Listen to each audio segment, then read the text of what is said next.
Welcome everybody to the Brandon Zone. Here for all your marketing, branding, scaling, and selling advice. Man, today I got a special guest, man. My boy from way back, bro. And he's still my boy today, man. A real guy, man. Secoy and Revees. What's going on, brother? How you doing? Yeah. Good, man. How you doing today, bro? Man, I'm doing awesome, man. Thanks for coming on the show, man. This is going to be a good one. I've been keeping up with your posts on Instagram and Facebook. Very inspirational. Things that I may be going through in my life, man. I know we're from the same city, background, playing football, military. So a lot of things that you're saying, man, resonates with me, bro. And it just helps me overcome through my everyday life. So I know my listeners and people around listening is going to get some value out of this, man. So I hope so. Yes, sir. Yes, sir. So Secoy is a gym trainer. He's a entrepreneur. He does this full time, man. So I want to dive deep into that. Talk about some hurdles. What made you get into personal training? So let's start with that. What made you get into personal training? Man, okay, here's the thing. When I was a kid, I always felt kind of like out of place. Kind of not out of place, but I not really, because I was always kind of like a cool kid. So when I was in elementary school, nobody really picked on me, but my weight was an issue. It's not like people didn't bother me or bug me about it because I was always a personal kid. So everybody came around me and hung out with me. But, I would always go home, and then my mom would feed me all these crazy foods, all this soul food and stuff like that. So, as time got on, I got a little big. I used to wear husky pants. I used to go to the store. We have to get those Jinko pants. I don't know if you remember those, the little Jinkos with the big bottoms on the bottom or whatever. Yeah, used to have to get those things, man. But when I got older and when I got to like 7th, 8th grade, man, my body became an issue for me. So I started to look at myself, and this is a story I haven't really told anybody. I started to look at myself, and I wasn't really too happy. So going in 8th grade, I wanted to look good, be in shape and stuff like that. So going to 8th grade, I took we live in the country on Philadelphia Road out there in Lebanon. Nobody's out there. We got a hill. So we got this big old hill. We live in the country. I started every night. I put this big old rod on my back. I'll walk up these hills every single night, man. And I got to where I was running. I got to running them. Long story short, I started losing weight. And I remember, man, this girl I used to when I was in middle school, this girl, her name was Megan. So I still remember she had red hair. Her name was Megan, and we used to ride the bus, man. She was always so pretty. And I'm thinking, man, she'll never look at me. She don't want to with me because I was a real big kid at that time. So, coming in freshman year, it was my freshman year. So I did that in 8th grade year. I lost a lot of weight. Coming into my freshman year of high school, I seen her run into practice one day. She was on the side, and she seen me. She said, "Secoy, is that you?" I said, "Yeah, that's me." And she was like, "Dang, you look good." And, man, ever since then, it wasn't about her. It was just the way I felt inside. It just made me come alive, bro. And that's when I really fell in love with fitness, man, to be honest. That's when I fell in love with fitness. But it goes deeper than that. But, that's when I started. That's what started the whole fitness thing, man.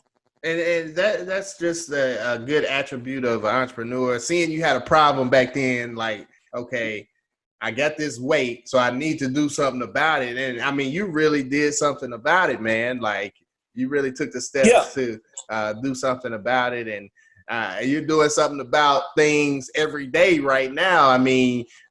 With keeping up with clients, running a business, like how do you keep up with training, running a business, and all these things together? How do you manage all these things? To answer that question honestly, bro, I really think it's through my failures. And I know everybody's gonna be like, what, through his failures? Because I've failed a lot of times. When I first started this, I've started this thing. This is my 3rd time. So with that being said, perseverance. If you're an entrepreneur, you got to have it. And if you don't have it, you better find a way. Because at the end of the day, you always going to fail. And I don't care what life paints to you and, what you see on social media and Instagram. Ain't nothing pretty about business and owning your own business. But anyways, but to answer your question, I failed a lot of times, man. I failed a lot. My first time, let's make it short. My first time, I did it when I was in Lebanon. So I was in Lebanon, worked out at Workout Anytime. I was at not Jimmy Floyd. I was at Graves when it was Graves Fitness over there. And I did great, man. And I was doing really well. But then that's when my life kind of transitioned, and I met my girlfriend now that I've been dating for 6 years. My life transitioned, and I got into different things, and I got lost. So that was my first time. And then my second time, I came back with a vengeance, got out of jail, came back with a vengeance, come out with the meal prep company. So to make this story short, my second time, I had too much compiled on at once. So I had to learn there that you have to have boundaries. You have to understand that you got to have family time and you have to have time for your business. So that's why I learned through my second time that you can't take on everything, even though you feel like you're Goliath or, whatever you want to say, you feel like you're a giant. You can't take on everything. You got to have time for your mental health. And then my third time, I depended on the people in my life. So I think that's why it's different this time. Definitely a major reason is that I got God in my life, and my life is different than what it was before. But this time I depended on people in my life. With that being said, like my mom, my girlfriend, she keeps up with the booking. I don't keep up with everything by myself. I focus on the training, and that's it. So at the end of the day, through my failures, that's where, that's how I learned to get to where I am now today. And man, a lot of people look at failures as really, sinking and sulking into those failures, but you tend to overcome those and make a way and move forward through those. And like you said, you persevere through those failures, man. And a lot of people will get stuck in liquor or alcohol or drugs or whatever, and stay stuck in that. And that's why you see a lot of homeless people out here too that may have had great lives at one time. And this life is a long run, man. It's hard to stay active every day. So I was, how do you do that? How do you just stay with it every day, man? Man, it's a complex question, bro. But I'll go back to what you said about, with the homeless situation, not necessarily the homeless situation, about people overcoming drugs and stuff like that. I think it all boils down to accountability, bro. Like you definitely have to, at some point, this is, like I said, this is speaking for me. I can't speak for anybody else. This is speaking for me and how I felt. I'm not speaking for everybody else. So speaking for me, it was a come to realization moment. I would always call my mom going through the things I went through, the drugs, which was a hard part of my life. I went through a lot, but, in the beginning, I would always call my mom. And my mom, I think she was a big pivotal piece to this, because she would always talk to me and speak to me, but she would always tell me, like, look, Secoy, you got to stop looking for excuses. Okay, you're where you're at because the situation you put yourself in. You can't blame anybody else for what's going on in your life. You got to take responsibility for those actions. And, I think some people choose to not accept that. And, and at some point, if you choose not to accept the responsibility for your actions, you get to where you start blaming everybody else and everything outside of your world. And you're like, this person has this. Because they got that and that, and so on and so forth. So what I'm trying to say is you got, at some point, you got to come to self-accountability and look yourself in the mirror and be like, you control everything that comes in your life. So you control all negative energy, you control positive energy that comes in your life. So if for example, if you got a friend that this certain friend's a certain way, you got to keep that friend out of your life because that person is not good for you. Not saying that you can't respect that person. Not saying that you can't speak to that person, but what I am saying is you got to keep that friend out of your life because it's not good for your goals. So you have to hold yourself accountable. You can't blame everybody else for what you're going through, when it comes to that drug situation. Yeah. And man, accountability, that's a pivotal piece, and really understanding who you are and why you're doing certain things, because if you're not accountable, you can mess around and be living a crazy life and not really knowing why you're doing it, because you're not asking yourself, trying to figure out who you really are. It's about looking at that man in the mirror and figuring out, what you are. Yeah. And then too, people, I got a friend, a good friend of mine, I ain't gonna say his name, but he's dealing with drug issues. And his major issue was feeling happy with himself. I think that's a big thing too. And that's what I see in training. And people think that training is just about the physical aspect of it and the way you look, but it's so more than that, man. That's why I love it so much. When you take a person, let's say 300 pounds, and outside they make lovey-dovey, hi, how you doing? When they see outside work, but when they get home, they look at themselves in the mirror and they're not happy. Because when you get home, you have to face that. Yeah. When you come into your own homes, you're comfortable, and you have to face the way you look.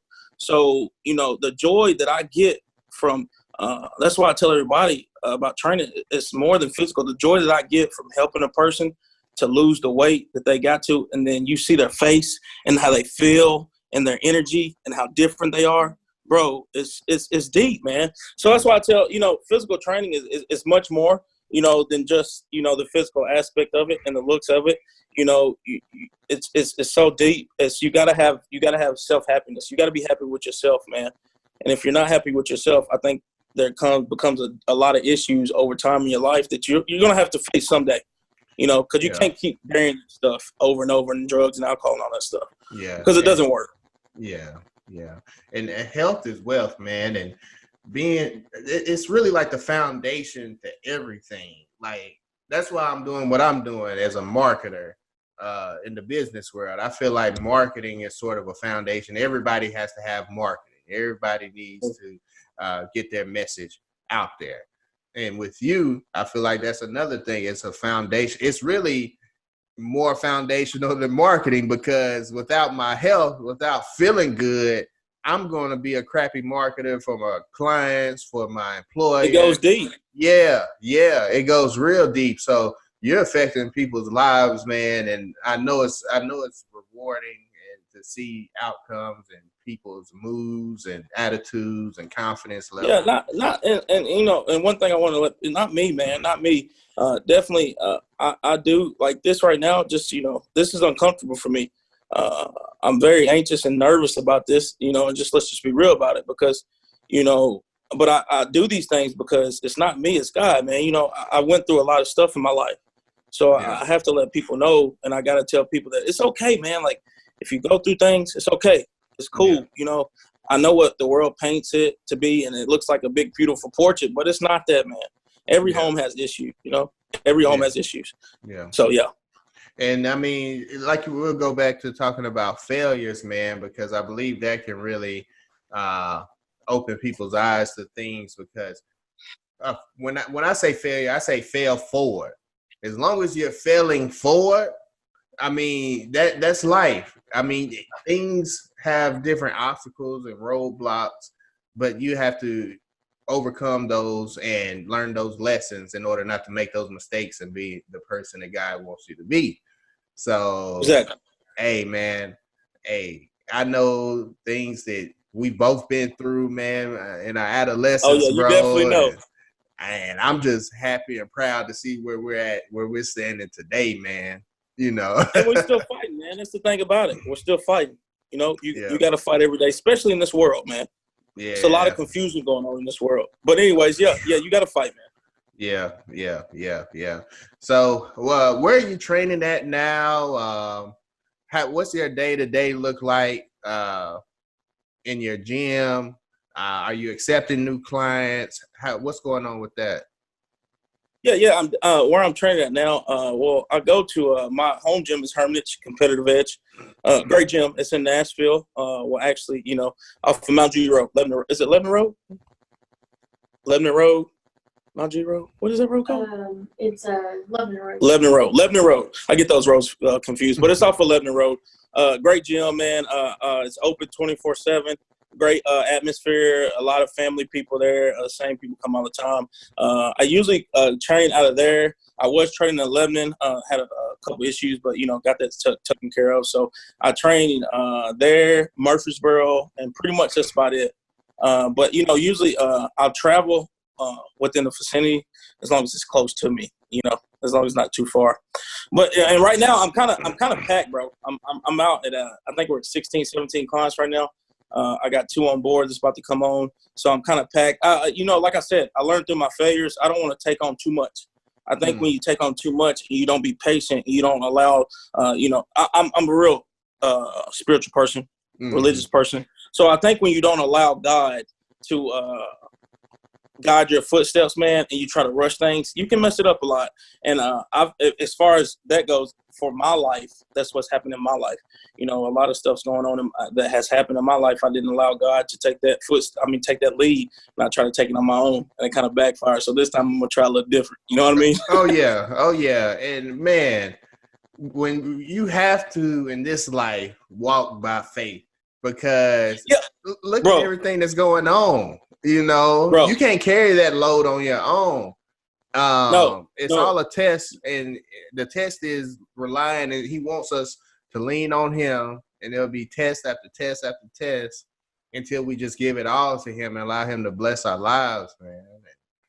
So definitely, man. Definitely. You know, I talk to my girl all the time about it now because I'm trying to figure out life. You know, not necessarily figure out life, but I'm trying to. We all are, brother. Every day. It's about growing spiritually every day. Like, you know how you grow, we grow these muscles. You got to grow that spirit, man, too, through the word of God. You got to. I think it goes hand in hand. Yeah. I think it goes hand in hand. It does. It does. Yeah. Because the more you grow, the more you go physically, the more you go physically, you feel better about yourself. That way you can block out things, outside entities, that you wouldn't control. that you wouldn't normally entertain. Feeling better about yourself and that nature and stuff like that. But you definitely got to have that faith, man. Definitely. And we get in our own way, man, with the physical aspect. You know, God, this is God's temple. Our body's God's temple. And I mean, if we really were at our optimal fitness level, there's no telling what we could tap into with this body, man. You know, with our thoughts and dreams and meditation and all these things, there's no telling what we could tap into. But God gives us an opportunity with everything, but we always get in our own way, like with the food we eat, the things we choose to absorb. And I mean, he's really giving us an opportunity, man. And it's really, but like I was talking about earlier, bro, today and what we live in, society and what we live in, it's hard nowadays. I'm not going to sit here as a trainer. I'm not going to sit here and not be sensitive to the issues that people face. This is what I love to do. Me and my girlfriend, we live it in our home. We try to teach it to our daughter. Fitness is a part of our life fitness is a part of our life.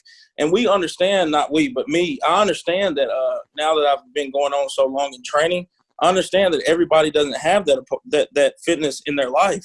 So, I'm not insensitive to the situations and what goes on in the world. And, you see these commercials and Taco Bell and Pizza Hut and all these things. Man. I know the urges, bro. I know the urges, but here's the thing. Here's the thing about free will. You got to learn to fight them. And like you said, you don't know if we got our physical features right, if we got our mind and our spiritual set right, and everything was on point 100%, not 100% because nobody's perfect. If everything was on point 75 to 80%, bro, don't tell them what we can tap into. It's all here, bro. Yeah. And at the end of the day, it's all here. And you gotta make people understand that. And as a trainer, I push my clients to the limit. I kill them. And I try to do that because I want to break them down, because they're doing things outside the norm. In success, when you have success in life, is when you learn to be uncomfortable. You learn to be comfortable being uncomfortable. I put my body through strenuous things every time I work out because, I got a goal in mind. And you just, and I have learned that, bro, it's hard to make it to where you want to make it to. And I don't know, everything, making it to certain places is different for everybody. But, you got to put in the work at the end of the day. So it's going to be uncomfortable. Yeah, man. And you do it well, man. You put in the work well. I see your post at like 5 a.m, sometimes 6. Cardio, baby. I'm like, dude, how does he do this, man? Cardio. I'm not there, Secoy. Like, I'm far from perfect, bro. Like, hey, I'm not perfect either. Hold on, time out. I'm not perfect. But I know you're not perfect. I'm not perfect, but man, the things you do, bro, I mean, I'm like, the attributes that you show, some success in, bro. Well, like, I admire that. Like, I can't waking up that early, bro, posting videos, getting ready to go to work. I think you would understand it better if I explain to you how it works for me. and how I feel about Please do. That's what I need. Okay, so and everybody thinks it's everybody thinks it's about, and I say this all the time, I like to express this all the time, that everybody thinks it's about a physical aspect, and it's not. It's not about that at all. To me, one, it keeps me grounded, and it keeps me in my routine. Training like I do, getting up every morning like I do, keeps me grounded and keeps me away from things that I would entertain if I didn't have that. Because I know when I had all that bad stuff that happened in my life with the drugs and selling drugs and all that stuff. And when I say selling drugs, I don't want people to think that I was selling like nickel bags and dime bags here. I was really in it. I was getting 15, 20 pounds a week. So we was really making money. I was really making money selling those drugs. So I want people to understand that. So when I say this is not like one of those little kiddie games that we, getting caught for little petty stuff. No, it wasn't like that. I was really deep inside that game. So for me, when it comes to training, it's not about the physical aspect. It's about the people that supported me through my hard times. You know what I'm saying? Mm-hmm. It's about the people that really they never gave up on me. You hear what I'm saying, man? Mm-hmm. Every time I go into that gym, man, I put my headphones on when I do cardio in the morning. Cardio is my morning thought session. Mm-hmm. So I think in the morning. I put my headphones on, I listen to my motivational music, and I think about my life. And I think about how many times did I escaped death. Mm. And this is real. This is what I'm telling you. I think about how many times I escaped death. And let me tell you, it's a list. It's a long pile. And I just think about how God, first of all, God never let me down and he never failed me. So I feel like it's his turn. You know what I'm saying? I feel like it's his turn. I got to give it to him. And that's the crazy thing. I'm jumping off topic, but that's the crazy thing about free will, man. You have the option in the world. Anybody can make excuses all you want all day. But at the end of the day, when you go home, we have the option to say yes or no to anything, bro. You about to make me shout. You about to make me shout in here, man. Because I feel the same way, bro. And you hit some heavy points with people, man. Like, what keeps you going, what keeps you moving is thinking about reflecting on your life, things that you've overcome, things that God brought you out of, man. And that's what I did. I'm like, bro, I have to give it to God. Like, I don't know how much grace. I don't know how much grace he gonna. Yeah. Yeah. At some point, you look at it. I have friends. I was in the military. You was in the military. Yeah. I have friends that actually do not believe in God. And that's not uncommon.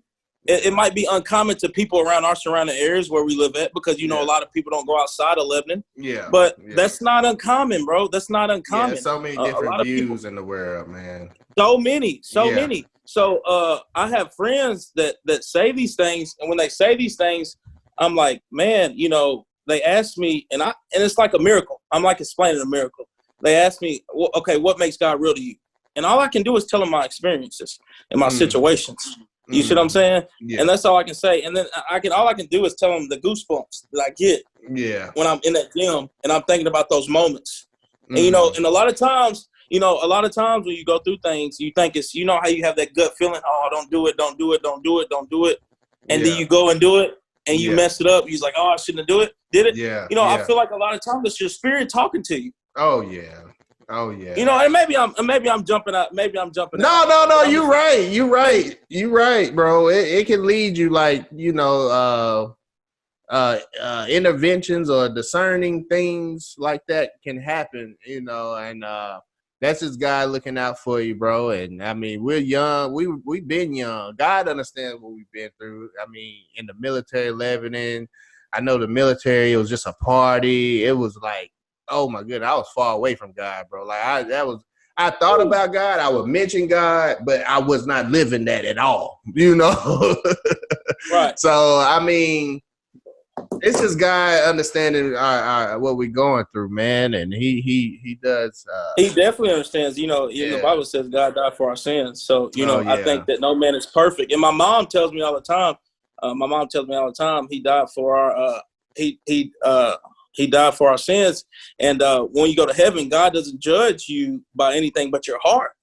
You know, That's so it. God knows that we're not perfect people, man. And I wish people would understand that. Yeah. A lot of people, when I come out with my issues in life and I come out on Facebook, a lot of my family members reach out to me and they're like, "Are you okay? Are you okay?" Yeah, I'm perfectly happy, baby. I'm peace. I got peace on my mind, bro. I'm happy, baby. Yeah. But here's the thing: I share these moments with people because I'm a strong person. You know me. I'm a strong person. I got a lot of pride in my body. But drugs, life, money, fake people in my life broke me down, bro. It broke me down to the point to where I didn't want to live, man. To the point that I want to live. I mean, there's been multiple times, you're not going to go too deep, but there's been multiple times where I picked up guns and I've really held it to my head. And, and I know that's shocking for you because you know who I am. Yeah. So when you know who I am and what kind of person I am, you know that can happen. I'm not trying to say I'm the baddest man in the world, but I'm a very powerful person. People know that. I got that dog in me. So if you know that can happen to me, it can happen to a lot of people. Yeah. So that's why I share my stories, man. That's why I tell people, like, it's not about me. And a lot of people don't know the messages that I get on the backside. Like, I get a lot of messages from people, man. I got a kid that I talked to, and he was telling me about, man, just because I read your messages, I see your story and how you share your life, bro, I contemplated killing myself. And these are kids that I don't know, So that's why I share my stories, bro. It ain't got nothing to do with me trying to get all fame and all that stuff and trying to be cool, trying to create this or trying to just, do all the extra. It's just about touching people and helping people out, man. At the end of the day. Giving your testimony, man. And it's a powerful testimony. And I know you are destined for greatness because anybody that sits there and really, that's what the biblically wants you to do is reflect and think about yourself, and really get to know who you are. A lot of people are just out here just existing, but you really trying to live and figure out, this whole thing. You know what I mean? And that's what I'm doing as well. And a lot of people that are seeking a different level, that you have to really figure out who you are and move forward with actually getting to know yourself, man. Because bro, I don't know who I was trying to be, man. But and like I said, man. Yeah, you still have what? I still have my little demons or whatever you say, but I don't let that define me because they're just little silent sounds. Now, I could choose to go back and do all that, but why? Why? So and that's a good thing, man. Like with fitness, and you got me on here, so I try to relate. I'm gonna try to relate everything I can to fitness. Like fitness, with fitness, man, a lot of people, it builds character. So when you get off on your 9 to 5 and you worked all day and all that junk, and you're tired, and you don't want to go do what you don't want to go do, which is train with your trainer, which is, let's say, for example, me. Exactly. And I'm about to come kill you. I'm about to hurt you. That builds character. That builds character every single day. Doing what you don't want to do, making yourself uncomfortable because the next uncomfortable situation, and let's be honest, man, we're grown, Brandon. Yeah. Life is not fair. Life is not fair. Every day you can get up with a shocking moment. Yeah. Every day you can get up with a shocking moment. Yeah. But, the more you make yourself uncomfortable, the less outside people can do to you, the less outside things can hurt you. It keeps your mind safe. So, with that being said, fitness to me relates in a spiritual thing too, because it puts you on a routine. It keeps you away from the toxicities, the toxic things in life. Mm-hmm. I might have not said that right, but it keeps you away from the toxic things in life as far as alcohol, drugs, because you put all that work into your body.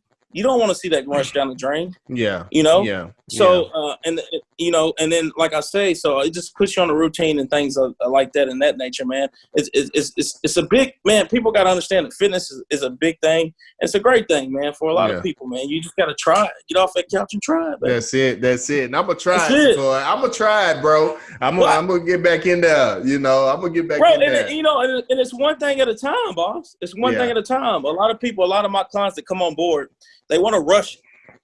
They want to rush it. But see, my thing was a phase thing. It started in 8th grade. I started learning about fitness, started learning about what the body could do. you know, how you can look good and what that does in your life and how that makes you feel inside. Not about outside things, but how that makes you feel inside, because that's the most important, how you feel about yourself inside.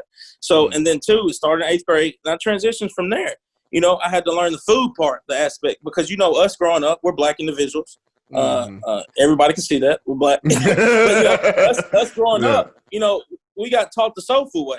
Every Sunday it was turnip greens, green beans, full of hog maw, hog maw, come on with it, fried chicken, pies, man, hot sauce. It was all that, you know, it was all that. So exactly, yeah, we could go on for days.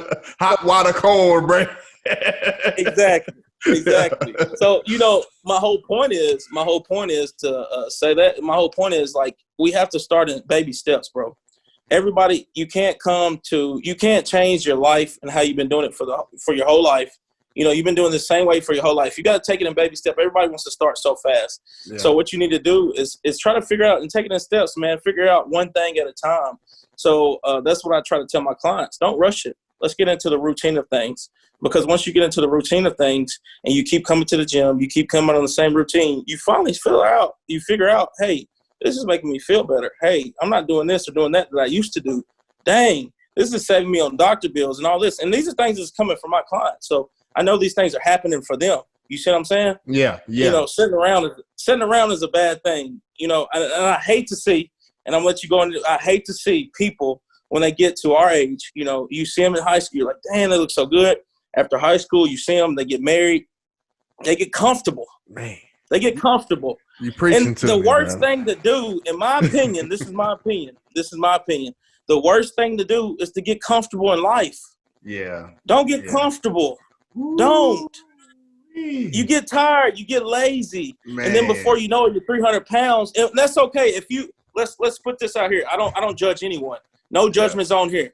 If you happy with 300 pounds, be happy with that. Love it, baby. Whatever you want to do. No, listen, I'm not judging nobody. But at the end of the day, if you're not happy with it, you got to face that. Like we talked about earlier, self-accountability. If people are honest with themselves, I don't think they're going to be happy with 300 pounds, bro. Hey, look, listen, they being honest with themselves. Listen, bro. We live in 2020. I'm not going to make that statement. You make that statement. See, I don't know the gym politics of 2020 yet, man. What's up? It's not no gym politics, but it's a lot of sensitivity going around here. You know, I can't, you know me, I'm hardcore into the fullest, man.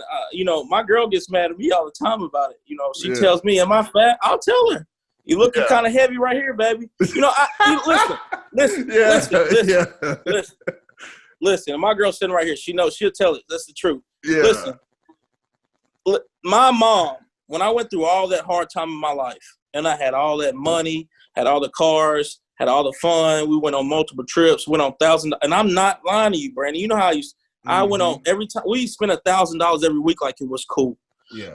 And I had all that. And, you know, we're so-called money and all them cars. That's the cool thing. That's what everybody wants, right? You know, when I had all that, man, and then when I went to jail that first time, and I helped all them people, and I gave money to bail out their friends, and they run off on me for $6,000, $10,000 here, you know, and I forgave it, you know. I didn't forgive it at the time. You know, now I forgive everything. But at the time I didn't forgive it. I just let it slide. When I had all that, bro, my mom, and I went to jail, nobody called me. Nobody called me. Nobody asked me if I needed anything. Not one person. And when I tell you not one, the only 2 people I had in my life at that time was my girlfriend, Rachel, and my mom. That was it. The only 2. Out of all them people that I helped, that's the only 2 people I had in my life. But with all that being said, when I went through all that, my mom, she got out, and she kept it real with me, man. She kept it real with me. She kept it so real that it got to the point where I hung up a phone on her. I cussed her out a few times. God strike me down. That was a bad time in my life. I was so mad because my mom was giving me advice. Like, I was going through things, and I'll never forget this. I was going through things. I was living in Providence at the time in Mount Gia. And my money was getting funny. We had $1,500 rent. It was $1,500, $1,600 rent, something like that. My money was getting funny. People was running off on me and stuff, and I didn't know what I was going to do. And I called my mom. I put my mom on the phone. And she said, well, what do you want me to do about it? You know, mom's supposed to save everything, you know? And yeah, she answered the phone. She said, what do you want me to do about it? You put yourself in this situation, you got to fix it. yeah. In those moments, her keeping it real with me allowed me over time. At first, I didn't understand it, but allowed me to over time to understand that, hey, look, you put yourself in these situations. Mm-hmm. You got to get yourself out of it. Yeah. So at the end of the day, like I said, self-accountability is so big to me because if you can't look at yourself in the mirror and you continue to blame people, I think that's where hatred comes, because you continue to blame other people and for what they have in life, their success. And I don't care what it is. Maybe they had money before. Maybe they got some luck or something like that. But what does that have to do with you? How is what they have in life determine what you have in life? It doesn't. Wise man right there. You're a wise man. Exactly. It doesn't determine what you have in life. But the more you focus your time on everybody else and everything that everybody else is doing, and you're all in everybody else's business, the more you lose on yourself. That's it. So, and yeah, and that's what I'm saying. And all these things I've learned through failures, man. Through failures. All these things I've learned through failures. I couldn't be more woke than I am now. Yeah. Because I lost it all. You know, I've lost it all. And at the end of the day, when I look over all of it, at the end of the day, man, you can't blame anybody else but yourself. That's it. Seriously, That's man. It. Seriously. You can't blame anything but everybody else but yourself. And even with parents, you know, with kids that are a little older, maybe you do a lot for them or you're constantly saving them, those kids can build up resentment towards the parents. So it's good to, you know, like what your mom did to let you figure it out. Like I had to do the same thing with my, you know, I called home and my dad just told me one day, they used to send me money all the time in the military. He told me, he said, son, we can't send you any more money. Like, and right then, that always stuck with me. Like, it'll wake you up. Oh, man. I'm really out here. Mom and daddy ain't there no more. Food. I got to go eat on the boat or something. I got to. And that's the best thing that happened to me, bro. You know, here at the end of the day, my mom and daddy left me at 18. When I went to the military, not 18. Yep, 18. When I got robbed at 16, 17, I think I was 16, 17, I got robbed, had those guns pointed in my head. When I got robbed then, my mom, well, no, that was after, sorry. So I got robbed, so about 21, 22, because I went to college, didn't work out in college because I didn't know anything about school. You know, C's was okay in my household. It was good as long as, you know, I passed and that was all right. But I didn't learn what I needed to learn in school, went to college, flunked out of college. Once I flunked out of college, I went to the military, Marine Corps. So, before the military, I came back. I was going to go to Cumberland. When I was going to go to Cumberland, that's when I got into it with Keisha and them. Rest in peace, Keisha. But I got into a Keisha, and that's when I was involved with my big bro, Keisha. And then that's when I started doing the crazy stuff, started getting into drugs big time. So I got robbed that first time, and that's when my mom cut me off after the first time I got robbed. And I still remember the time, this is crazy, I'm just bringing this up out of nowhere. I still remember the time when my mom caught me for the first time selling drugs. It should have woke me up then. My mom, bro, and I still remember this to this day. She come upstairs. I think I maybe had $2,000-$3,000, and she asked me where I was getting the money from. I had all these new clothes. My mom come up the steps, bro, and it was 6 o'clock in the morning, bro. She was about to go to work, and I guess I left like a bundle of money somewhere, and she picked it up and she threw it at me. I woke up.